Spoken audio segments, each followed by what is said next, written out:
Paulo Neime, quem é o Paulo Neime? É um cara temente a Deus, que tem como uma frase, tenha fé em Deus, tenha fé na vida, que valoriza a família, respeita o próximo, que já levou um monte de porrada e ficou em pé. Essa é a melhor definição, né? Se tem aquele João Teimoso, não sei se você se lembra, daquele boneco que você bate, ele nunca cai, ele sempre fica balançando. Eu sempre achei que o Paulo era aquele João Teimoso, que eu balançava, mas não caía, ou seja, eu sempre acreditei que por mais que eu levasse pancada, por mais que eu levasse topada, por mais que eu levasse porrada, eu estaria de pé e mais forte. Significava que eu aguentaria mais. Então esse é o Paulo Neime, casado, pai de quatro filhos, casado com a Abelha Rainha, torcedor do Bahia, baiano, que gosta de gente, ama pessoas, que tem um propósito bem definido, e tudo isso pela história que eu passei de vida, né? Eu tive uma infância bem complicada, uma infância onde eu tive uma escassez muito grande, e essa escassez fez com que eu procurasse mudar a minha vida de alguma forma. Me doía ver a situação da minha mãe tendo que trabalhar para poder colocar dinheiro dentro de casa e o dinheiro que meu pai dava para minha mãe não dava para completar a semana que a gente recebia por semana. E aquilo me incomodava muito, ir para o supermercado, principalmente, eu me lembro bem, o Pitubão, que era um supermercado Paz Mendonça, em Salvador. Na hora de pagar, não sei se a minha mãe não era boa de matemática, mas ela sempre errava e separava na hora do caixa o que não levar, o biscoito, o queijo, as guloseimas, o chocolate, e sempre aquilo me incomodava muito, tendo que atravessar quase que do supermercado até a praia, que o ponto de ônibus ficava na praia, com aquele sacolão de nylon com as compras e voltar de ônibus, porque a gente não tinha dinheiro para o táxi, eu vi que eu precisava mudar a minha vida. E aquilo me incomodava muito. Então, desde 13 para 14 anos de idade, que eu comecei a vender produto, né? Comecei a vender produto. E quando eu descobri que vendendo eu ia poder ter o que eu não tinha, eu descobri que venda é um excelente negócio na minha vida, né? Esse foi o grande insight que eu tive. Até vim morar aqui no Ceará, que é uma cidade maravilhosa, e hoje, pela profissão que a gente tem, a gente trabalha em qualquer lugar do país, qualquer lugar do mundo. Por que eu considero um ex-tímido? Olha só, eu sempre fui muito reprimido. Tudo que eu ia falar, minha mãe, não, agora respeita os mais velhos. E aquilo vai criando crença na pessoa, né? Toda vida que você vai falar e alguém está te podando, você se sente o quê? Uma pessoa que não tem uma autoconfiança. Então, eu me lembro como se fosse hoje, eu fui pedir a minha primeira namorada em namoro, e quando eu fui conversar com ela, que eu olhei nos olhos, eu disse assim, você quer namorar comigo? Antes dela responder, eu saí correndo. Por quê? Porque eu tinha medo do não. A minha vida toda foi pautada, você não pode fazer isso, você não pode fazer aquilo. Tinha as festinhas de colégio ou festinha de vizinho, a minha mãe fazia a gente comer antes para não comer muito no aniversário. Então eu chegava no aniversário, eu era o cara tímido, que não pegava um brigadeiro, que não falava com ninguém, sentava no canto. E por que eu me considero um ex-tímido? Porque eu precisei romper barreiras, principalmente falar em público, principalmente ministrar treinamento, para poder seguir meu caminho. Apesar de que eu ainda encontro em algumas coisas que eu tenho timidez. Por incrível que pareça, para algumas coisas ainda tenho timidez. E detalhe, uma coisa muito importante quando você tem uma vida podada, quando você você tem aquelas crenças de que você não pode fazer as coisas, que você não deve fazer as coisas, você também não avança em muitos aspectos da sua vida. As pessoas vinham me elogiar e é modéstia sua. Não, são seus olhos. Poxa, hoje vem me elogiar, eu recebo, obrigado, agradeço, é isso mesmo, eu me acho bonito, eu me acho um cara que gera resultado, tudo isso em função da ressignificação que eu fiz como pessoa, como ser humano. Escrever o livro Eu Sou o que Decido Ser foi uma forma de contribuir para as pessoas que podem ter o mesmo problema que eu tive. Na realidade, eu entendi o seguinte, que a maioria das pessoas, elas sempre focam no lado do que não foi bom na vida. Essa é a verdade. Você foca principalmente naquilo que foi algo que aconteceu, que foi um acidente, que foi uma perda, que foi uma tristeza, e elas ficam agarradas àquele passado e não progridem. Então, uma das coisas que eu imaginei, eu disse, poxa, se eu mudei minha vida, se eu ressignifiquei tudo que eu passei, eu tenho certeza que tem outras pessoas passando o mesmo problema que eu. Então, eu quis escrever o livro como forma de testemunho, uma autobiografia, me despindo. Quando você escreve um livro, você verdadeiramente abre sua vida para muita gente que você sequer vai conhecer e que muitas pessoas podem ter o mesmo problema que eu. Esse foi o principal motivo. E porque a trajetória de superação de um vencedor? Cara, eu tinha tudo para ser um marginal. Eu tinha tudo para ser um cara do mal, porque a vida me deu muito não. E quando a vida dá muito não para uma pessoa que ele não é acolhido por outras pessoas, ele termina indo para o caminho do mal.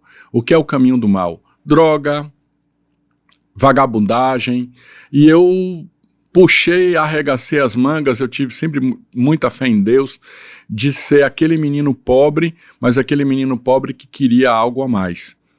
Eu conto aqui a trajetória minha de tudo que eu passei em relação à superação para poder ter o primeiro emprego, para poder ter a primeira conquista, para poder ter o primeiro feito, não é isso?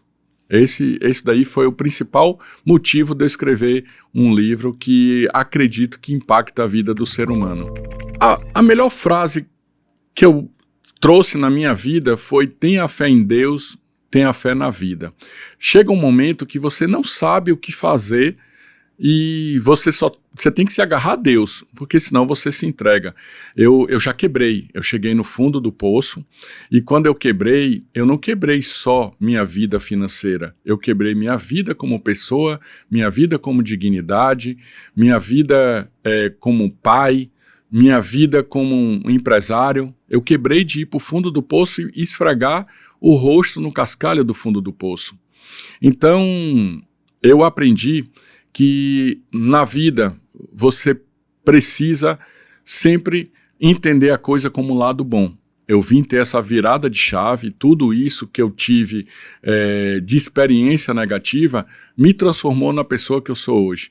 Então, quando eu digo que sim, tenha fé em Deus, tenha fé na vida, significa que você precisa ter a fé em Deus, e precisa ter fé na vida que você vai conquistar as coisas. Então essa é uma frase que me define muito. Isso marcou muito na época que eu cheguei no fundo do poço. Eu cheguei a ouvir de um amigo meu, e é amigo mesmo, porque amigo é aquele que conta a verdade, né? Diz, cara, eu não compraria nada de você, você tá com um aspecto horroroso, a barba por fazer, mal vestido, com o ombro caído. Cara, você tá um derrotado. E se fosse outra pessoa, eu tenho certeza que ele saía ali e cometia, sei lá, tirava até a vida. Mas o que é que eu pensei? Eu disse, porra, vou mostrar para esse cara que eu não sou o que ele tá pensando que eu sou. Então eu acreditei muito em mim. Essa é a verdade. Eu acreditei muito em mim e acredito em mim até hoje. Acredito que Deus tem um propósito muito grande na minha vida. Eu dizia o seguinte, cara, tire seu ego, acabe com seu orgulho, aprenda a dizer não e tenha inteligência emocional. Eu acho que foi o que faltou na minha época de 30 anos de idade. Eu tinha um ego aguçado, eu já trabalhava como gerente de banco e chegar no final do mês ou chegar no final do semestre, ser reconhecido como o melhor gerente, o campeão de vendas, aquilo inflamava meu ego. Era uma pessoa extremamente orgulhosa, jamais eu dava o braço a torcer que eu errei, ou que eu ia pedir desculpa, sempre eu encontrava um motivo, olha, eu estou te pedindo desculpa, mas você também errou, e isso não é pedir desculpa. Então eu sempre tive o ego muito forte, sempre tive o orgulho muito forte, inteligência emocional zero, não tinha nenhuma. Então acho que isso que faltou no Paulo de 30 anos. O Covid, ele transformou minha vida, né? Foi uma virada de chave 4 vezes, ou 5, ou 6, eu não sei nem contar. Por quê? Na época que teve a pandemia, eu me lembro como se fosse hoje, eu ia ministrar uma aula numa faculdade, numa grande faculdade, e naquele dia entrou o decreto do isolamento social.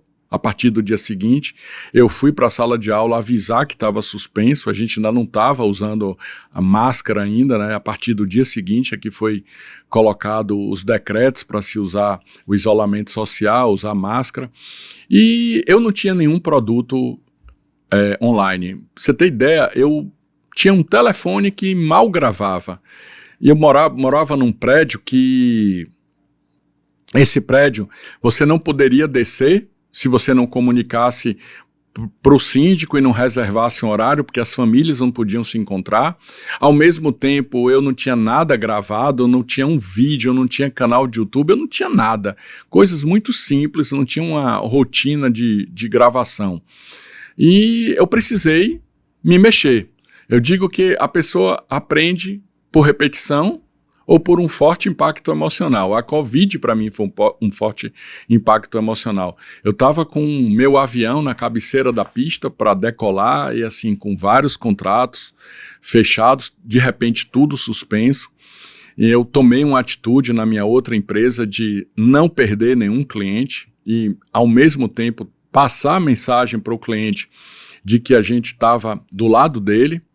E para a empresa de treinamento, que era a principal figura da empresa de treinamento, eu resolvi montar no quarto da minha filha um estúdio de gravação. Porque eu moro num apartamento que ele ficava a 400 metros do hospital de campanha, então era ambulância passando para cima e para baixo, como é que eu ia gravar daquele jeito? Então eu transformei o quarto da minha filha, eu me lembro que eu saí comprando mesa de som, microfone, iluminação, transformei o quarto da minha filha num estúdio de gravação, colocando um backdrop para poder não aparecer as bonecas, os bonecos dela, só que eu não sabia como é que eu ia gravar, já que eu dava treinamento presencial, interagia com as pessoas e eu tenho uma facilidade muito grande, é um diferencial, eu falo para as pessoas olhando nos olhos delas, né? E aquilo ali me incomodava. Então o que foi que eu fiz? Eu coloquei o Pluto, o Pateta, a Magali, o Mickey na cama da minha filha, eu comecei a dar aula, a dar treinamento para esses bonecos. Comecei a gravar alguns produtos, comecei a gravar alguns vídeos, e aí veio a Covid. E quando veio a Covid, eu fui internado, e ali eu tive o maior aprendizado na minha vida. Eu já estava na UTI, eu já estava com mais de 80% do pulmão comprometido, eu sabia que dali ou eu saía vivo, com mais um capítulo de superação, ou eu morria. Então, em todos os momentos, eu acreditei em eu sair e ser aplaudido pela equipe médica, em chegar na minha casa, abraçar a minha família. Só que eu aprendi uma coisa muito bacana, a não criar expectativa.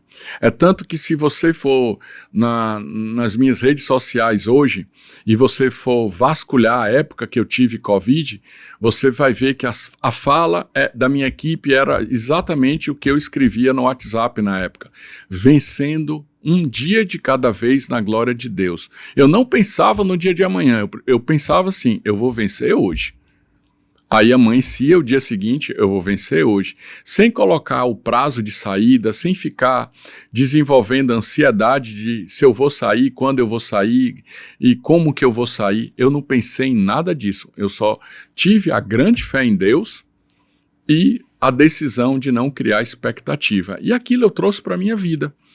Hoje eu não crio expectativa para as coisas, eu tenho vontade, mas eu acredito muito que as coisas vão dar certo se a gente trabalhar certo e que se for abençoadas por Deus. Esse foi um grande aprendizado que eu tive. Na realidade, eu estava voltando de Maceió para Recife, de carro. Eu fui ministrar um treinamento em Maceió, o mesmo treinamento em Recife, e por questão logística, eu fui de avião para Recife, aluguei um carro, fui para Maceió. Na volta de Maceió para Recife, eu senti um desconforto muito grande, uma forma de batida no coração descompensada. Comecei a sentir aquela sensação de querer desmaiar.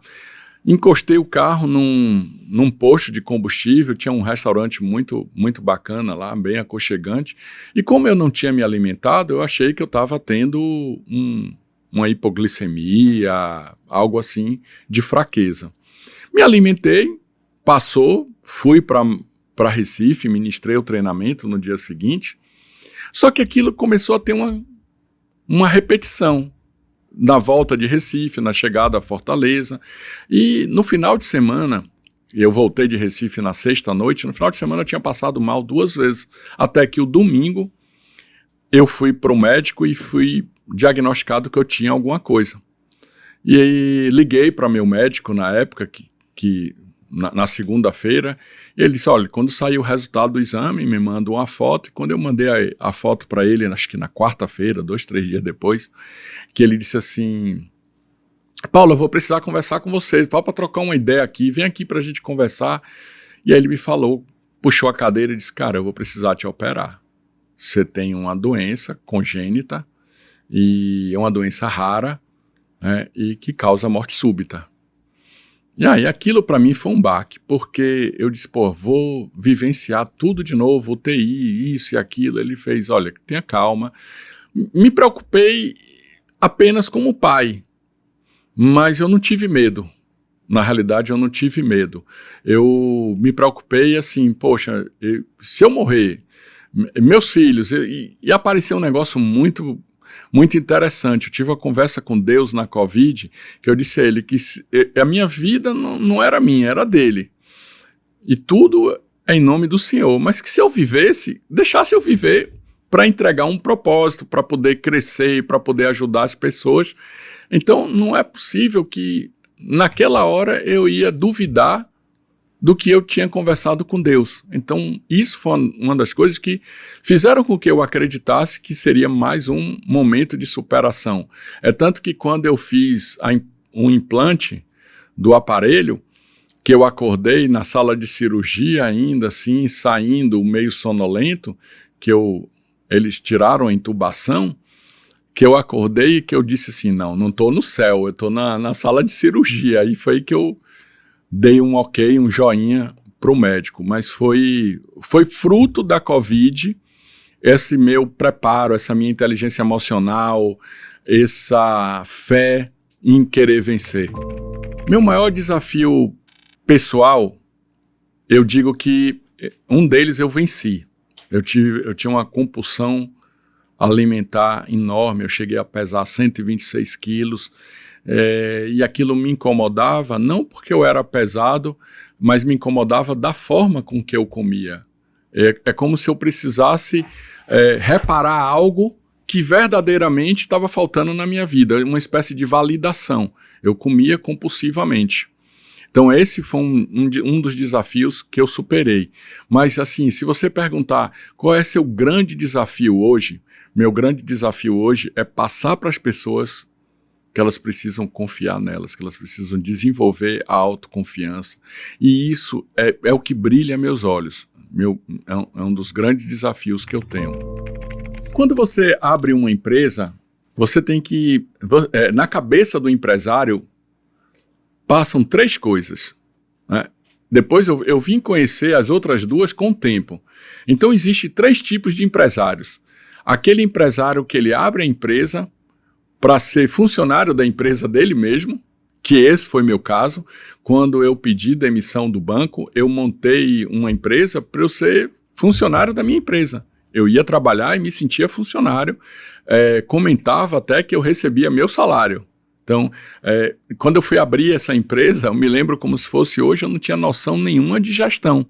Eu queria realmente ter um emprego sendo eu o meu próprio chefe.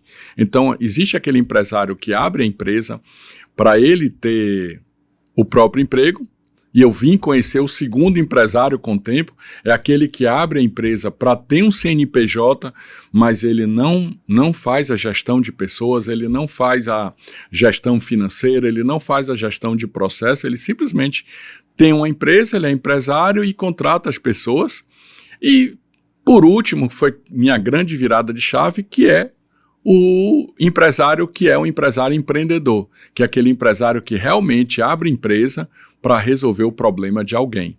Então, quando eu decidi ser empresário, eu decidi ser empresário que ia ter um emprego para mim mesmo. Hoje eu tenho uma empresa para mudar a vida de outras pessoas. Na realidade, quando eu abri minha primeira empresa, eu nunca fui demitido de empresa nenhuma. Eu tive 3 empregos, né? E eu nunca tive, graças a Deus, o desprazer de ser demitido. Eu me autodemiti, eu pedi demissão. Eu sempre fui um cara de muita coragem. Eu não tenho medo de enfrentar o novo. E acredito que as pessoas também não precisam ter medo de enfrentar o novo. Tem uma frase que eu uso muito, e essa frase eu acho que você deve analisar e ver como essa frase impacta na vida das pessoas. De Joseph Campbell, que diz o seguinte: a caverna que você tem medo de entrar é onde está o tesouro que você procura. Então, se eu não enfrentar aquilo que eu tenho medo, eu nunca vou encontrar o grande tesouro para mim. Então, quando eu saí do banco, que eu resolvi abrir minha empresa, justamente para dizer, olha, agora eu vou ser dono da minha empresa. Só que eu quebrei. Aí eu voltei a ser funcionário novamente, fui para o meu 3º e último emprego. E quando eu pedi demissão desse 3º e último emprego, eu me lembro que eu tenho um amigo, um grande amigo, que eu inclusive homenageei no livro, que ele era meu chefe na época, né? E ele disse assim: Paulo, você já quebrou, cara. Você trabalhou num banco que quebrou, você quebrou sua empresa. Eu disse, eu sei, só que eu preciso saber se eu vou quebrar de novo. Eu preciso saber se eu aprendi a lição. E aí eu abri uma empresa realmente para resolver a dor de uma pessoa, né? Para poder entender, para poder mostrar que eu era empresário. Aí eu ainda tinha o ego, que era o Paulo de 34 anos. Eu tinha o ego ainda, eu tinha o orgulho, eu era o dono do CNPJ, mas eu sabia que eu resolvia o problema de muita gente. Mas eu não sabia que eu poderia agregar e que eu poderia empreender, que eu poderia inovar na forma de empresário. E essa virada de chave veio acontecer 12 anos depois. 14 anos depois foi que eu descobri que eu era verdadeiramente um empreendedor, né? Porque, na realidade, eu descobri que eu poderia fazer mais, mesmo com menos recursos. Na realidade, eu enfrentei diversos desafios. O principal deles foi não pedir ajuda. Foi não entender que eu não sabia. O dinheiro que você não ganha é pelo conhecimento que você não tem. Na realidade, eu olhava para os meus concorrentes, olhava para os meus amigos e, todo mundo prosperando, todo mundo de carro novo, todo mundo viajando. E eu me sentia na corrida dos ratos. Você corria e não saía do lugar. Até que chega um momento que você precisa aprender mais.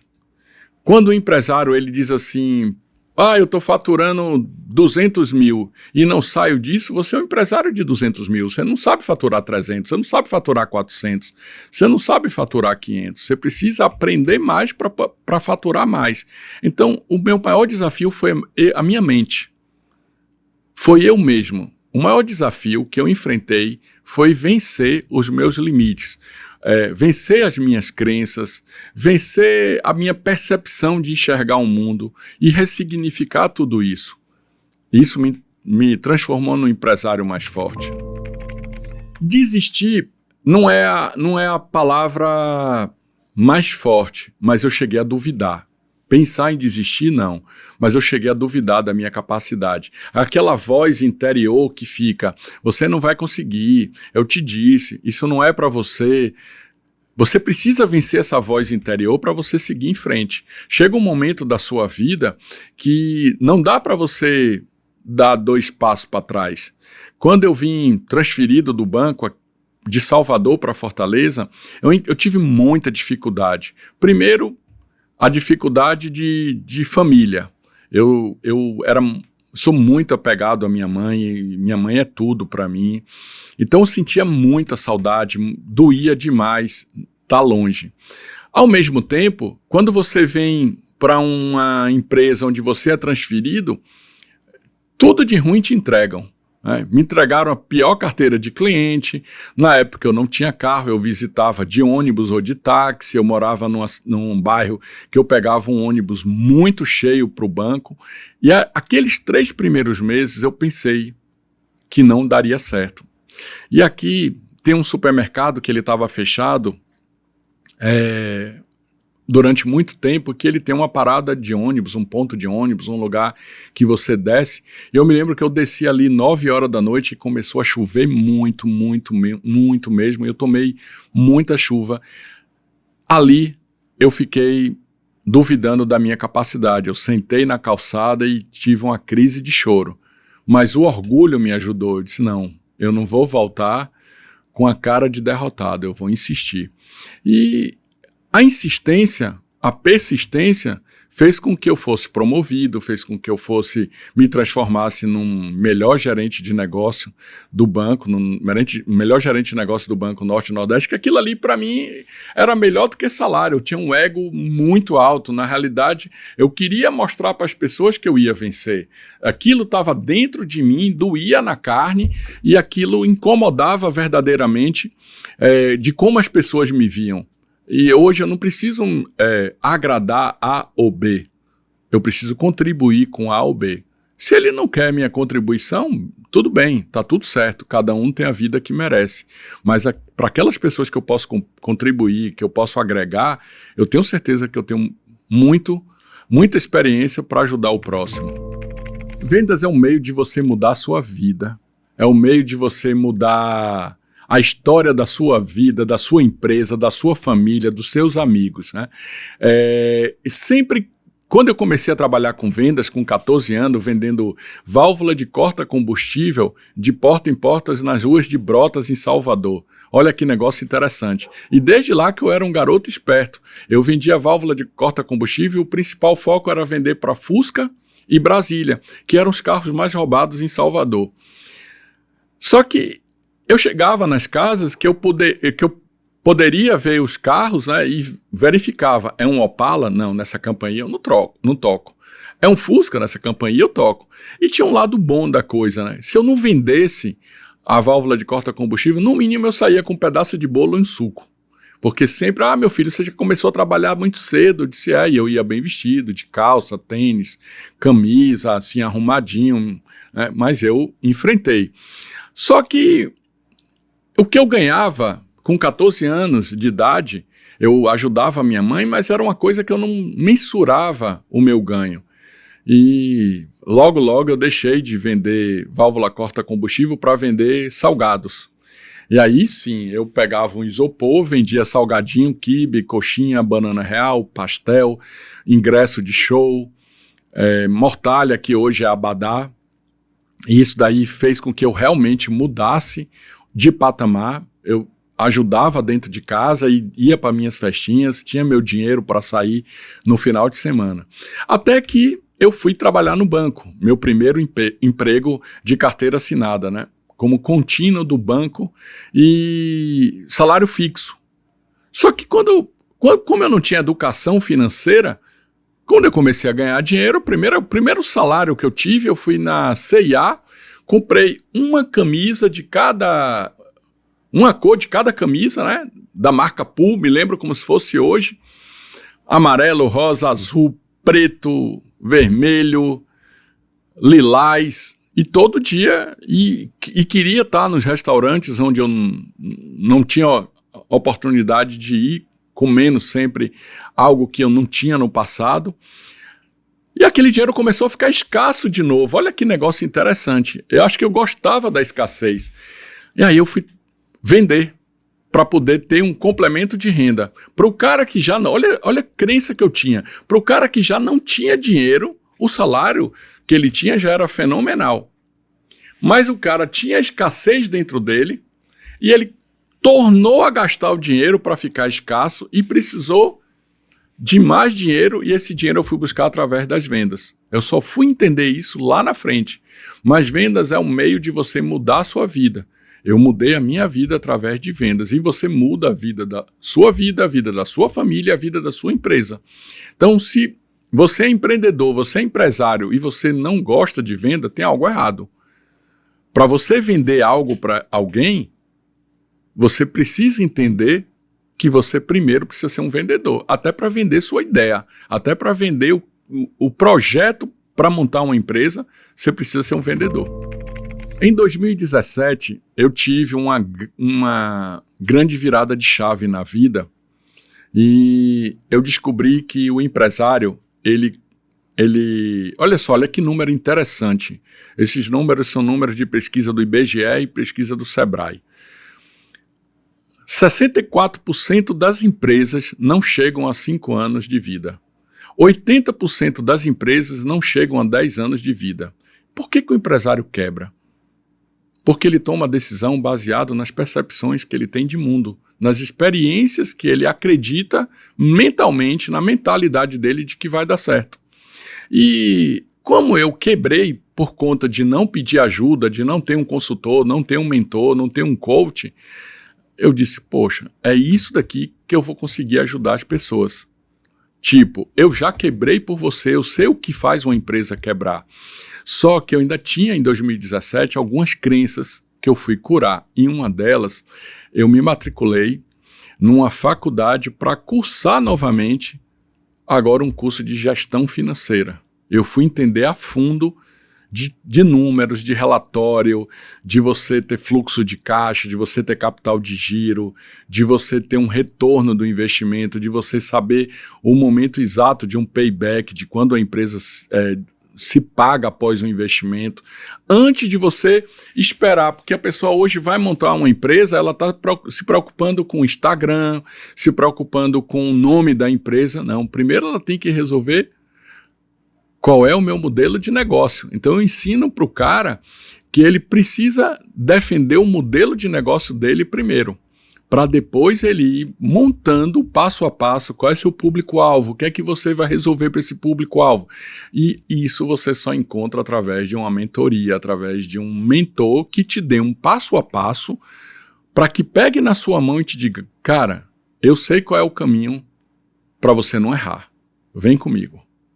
Então eu até uso isso em vários vídeos, no final, vem comigo. É exatamente isso, eu já quebrei de chegar no fundo do poço e você não precisa passar por onde eu passei. Esse é o meu papel, evitar que você caia nesse fundo do poço.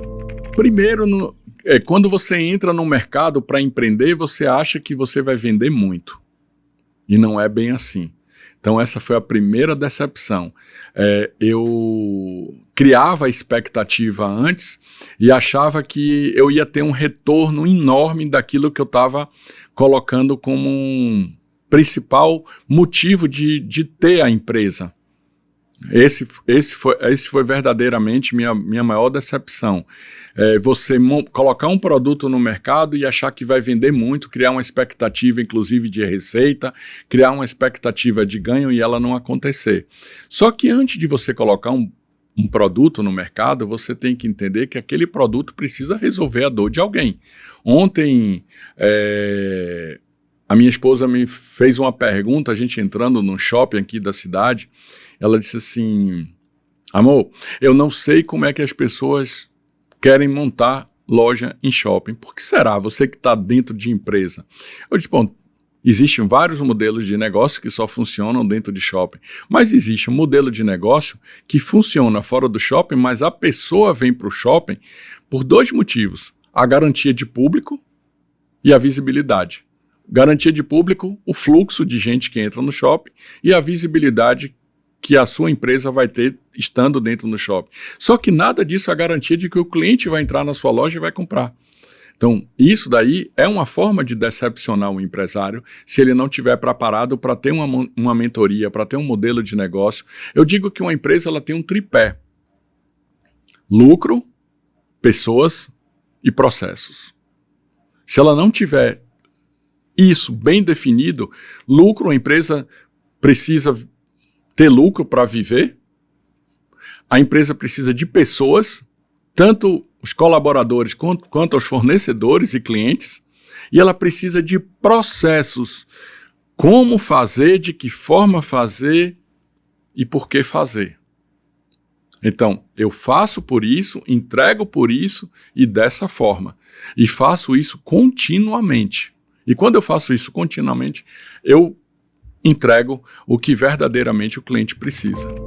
Se eu tivesse que começar hoje do zero, a primeira coisa que eu diria para o empresário é o seguinte: o que te motiva a abrir uma empresa? É a primeira pergunta que eu faria para ele. Porque às vezes as pessoas dizem assim: eu cansei de ser funcionário, eu não quero mais receber ordem, eu não quero cumprir horário.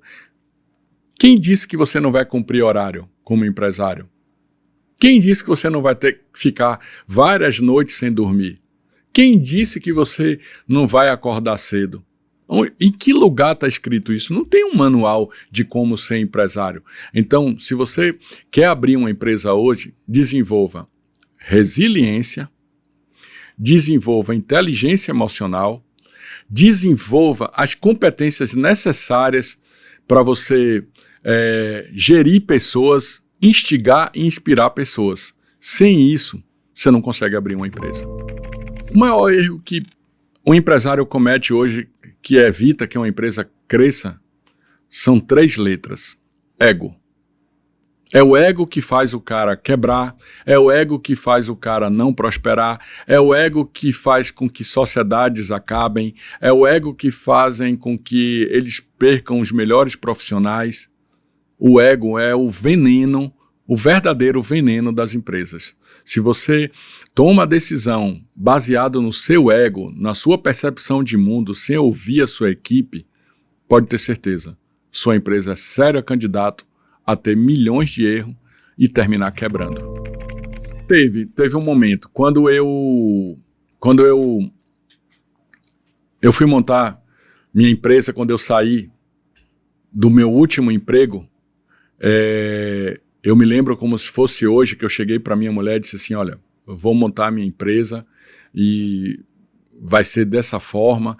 Ela disse: você está louco? Você vai jogar tudo isso fora?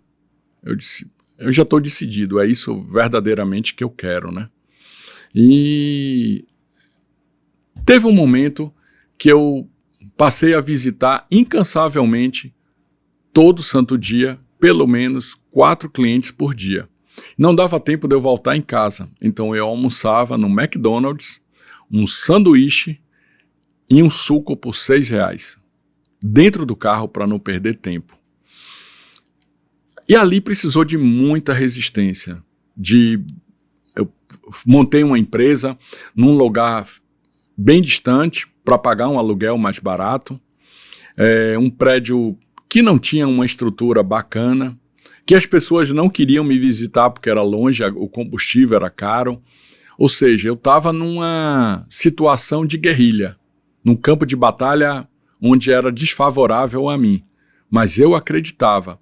E chegou um momento que, quando a minha esposa teve a Maria Clara, eu pensei assim: caramba, como é que eu vou viver com o que eu ganho? Como é que eu vou continuar? E aí, cara, eu me emociono quando eu penso nisso, pelo seguinte: eu desabafei com minha sogra. A minha sogra disse: meu genro, eu acredito em você. Continue. Continue que vai dar certo.